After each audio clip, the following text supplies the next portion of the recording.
Once you've finished using your Electrastim jack socket, please make sure your Electrastim stimulator is turned off. Loosen the Electrastim cable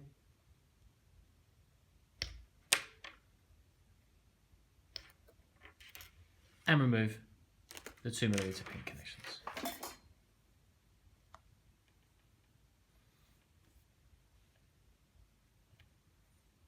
If you squeeze tightly on the TPE sleeve from the wider end, the sleeve comes out as easily as this. Squeezing on the gel port caps releases the electrodes, and these are easily removed like this. The gel port caps can be undone and pulled out as well.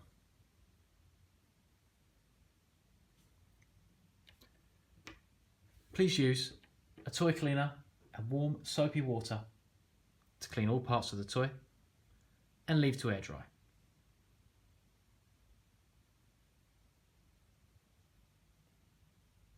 To assemble the unit back together, once all the items are fully dry,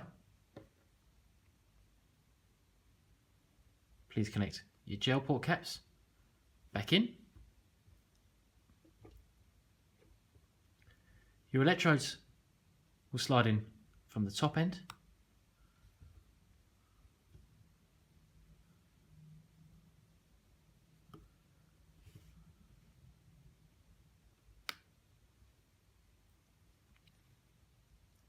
Now the important part.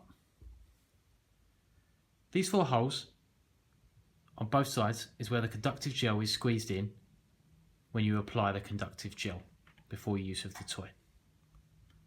Please make sure, as you place this in, your gel port caps are level with the 4 holes in the TPE sleeve, and gently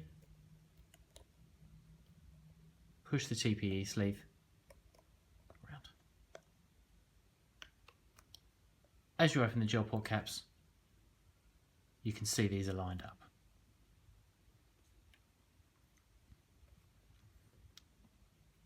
Now place the bottom and the top cap back on your Electrastim jack socket.